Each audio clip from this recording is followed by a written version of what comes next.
I love people and understanding human behavior. And I think that is really one of the biggest challenges for people. It's not the business per se, it's the people part of it and working and getting the best out of people, the most out of them, and getting them to work together. Hey guys, welcome back to the Leadership Stack Podcast, the podcast for entrepreneurs by entrepreneurs to increase your leadership, teamwork, and profits. This is your host, Sean C., aka Mr. CEO at 22.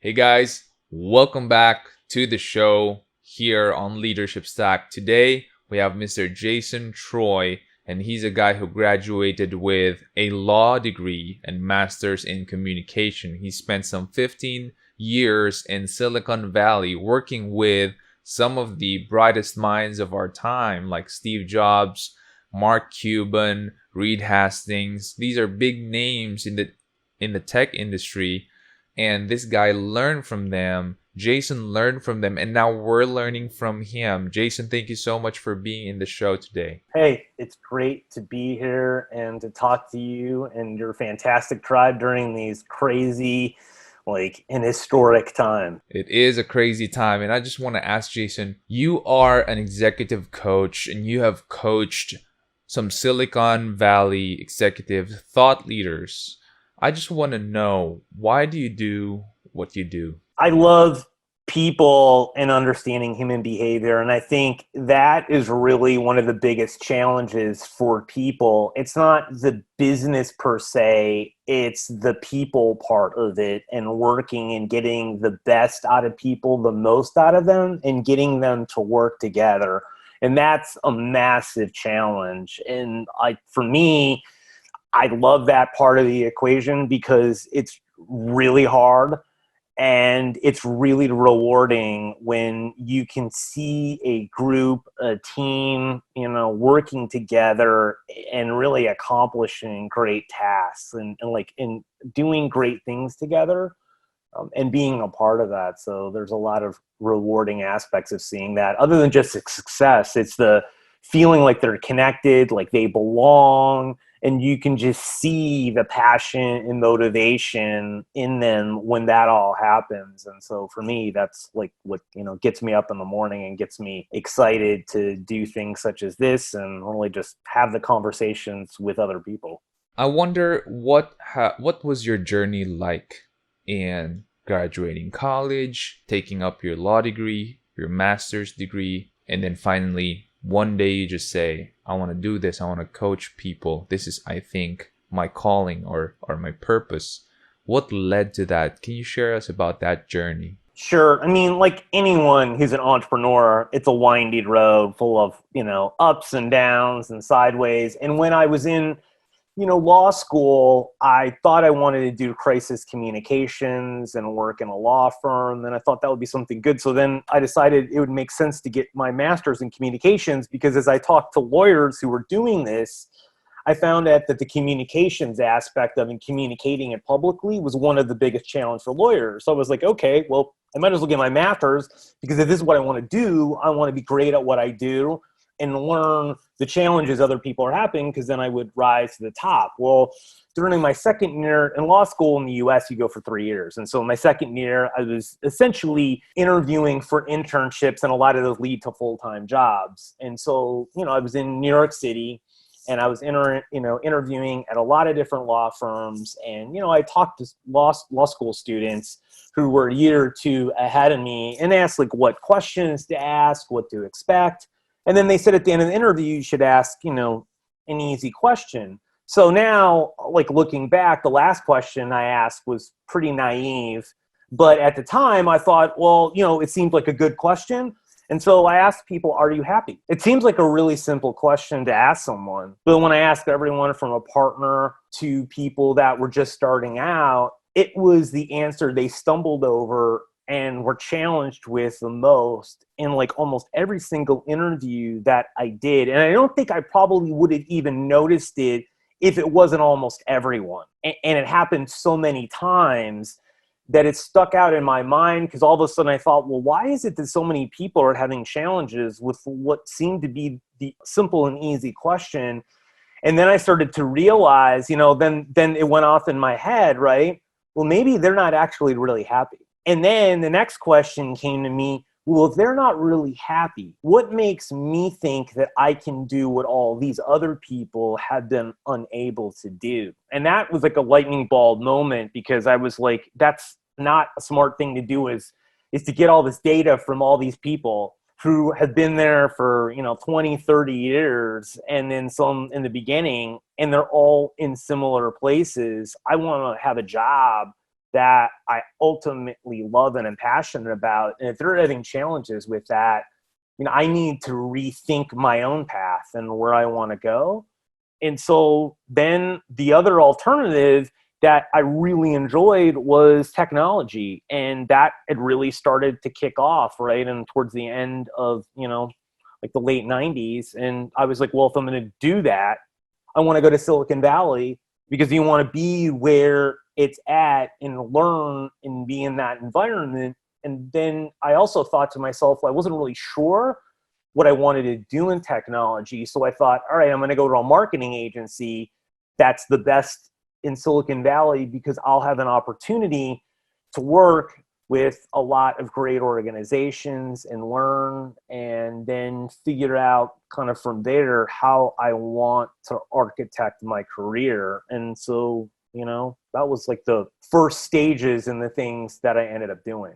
From going into Silicon Valley, and maybe you realize some things while you're there, I want to know how that led to you deciding, okay, I'm going to be a coach, and I'm going to be an executive coach, and this is what I'm going to be doing. Yeah, I think it was over time I realized the challenge is that it was really hard to find a culture and a team that I both loved and was successful. And that was really hard to do that. And so I went to some startups and they weren't that successful. And then one of them went public and did well, but it was a challenge because I had to work remotely and it just felt pretty distant in the organization overall. And then I ended up going to HP, because I thought, well, I'd never worked inside of a super large company like that before. And I thought, well, that might be interesting. And then I found it was a lot of politics and a lot of the other challenges that were really hard to ultimately manage. And I was like, I didn't really enjoy it. And so I started to think to myself, like, okay, I love working with people and I love helping them, and I'm really good at that part of my job. Why couldn't I do this on my own, right? And so I decided to look at it in terms of like, well, where would I start? And I was really good on the relationship side. So I actually started something that I don't really do now, which is just helping people build relationships in like their social life. I just thought, well, I have a full-time job. Why don't I throw out a way to build relationships and help people? And if I could do that and I could sell that, I then know I can move and do it in a business setting, and then I would just sort of iterate it and then go all in. So I found someone else who had a business who I had met, and I was like, well, if I develop all this stuff and give it to you, right, you'll use your network and everything else, and we'll just split everything 50-50. And I thought, well, that's great, because then my startup costs are zero, right? And I could see how this could play out, and that's what I did. And then I tried that, and the person really didn't want to go in the direction I wanted to. And then I started to network with people that like were successful business people. And I was like, well, why don't I try this out and get some people that were really high level and that were having some really big problems, and see in 6 months how much I could help them and move the needle for them. And that would be the judge for myself if like this is something I want to do. And they went exceptionally well. And then I thought to myself, okay, well, why wouldn't I want to try doing this full time? And so it just started to evolve from there. I want to rewind a little bit and talk about your time in Silicon Valley. You say you have worked with some of the brightest minds in our time. I'm going to repeat the names: Steve Jobs, Mark Cuban, Reed Hastings. These are the thought leaders. I wonder, what did you do with them? What did you learn from them. Can you tell us about that? Yeah, so we were doing marketing launches for them, and some of it was business strategy, right, of working. So Reed Hastings, who's the current CEO of Netflix, right? I mean, this was back in the late or the early 2000s. And so Netflix is nowhere, obviously, where they are now. But back then, they were at a lot of crossroads of figuring out what to do, right? Blockbuster was in their way, right? And they were trying to figure out eventually how to become a movie studio and how to sort of move the business there. They had already been thinking that, but they didn't know how, and it really wasn't available to them. But a lot of that was sitting down, having these conversations to map out future directions at a business strategy, at a marketing strategy level. And then, with like Apple, it was, Steve Jobs came back to there and Apple wasn't anything, right? I mean, they were a rinky-dink company, and they had no market share.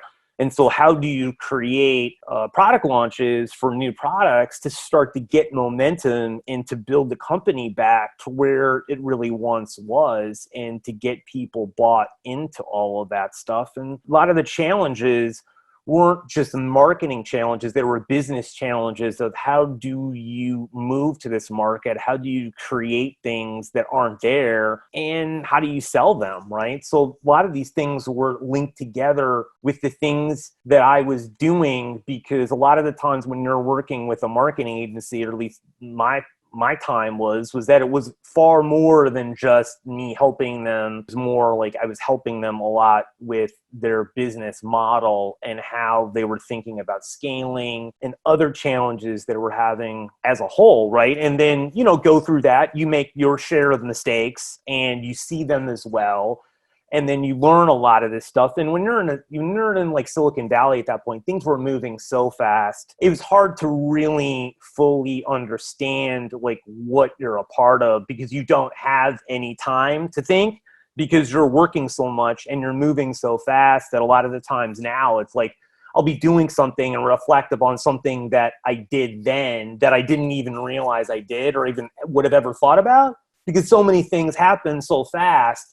And you were moving all over the place so quickly that there wasn't like time. You were sitting back at night thinking, well, let me see how my day went, right? I was going, driving home or like eating and then going to sleep or seeing friends. And then all of a sudden, you're having to do work or having to do something new the next day. So it was a unique time to be in a place like that and be around all these people and see all this innovation happening right before your eyes and be a part of it. But at the time, you didn't really know it, because most of this stuff you didn't even know was going to work. If the first thing you pick up is your smartphone and the last thing you put down is also your smartphone, what does that tell you about the world today? What does that tell you about human behavior? What does that tell you about your business not being on digital? That's something very important that you have to think about.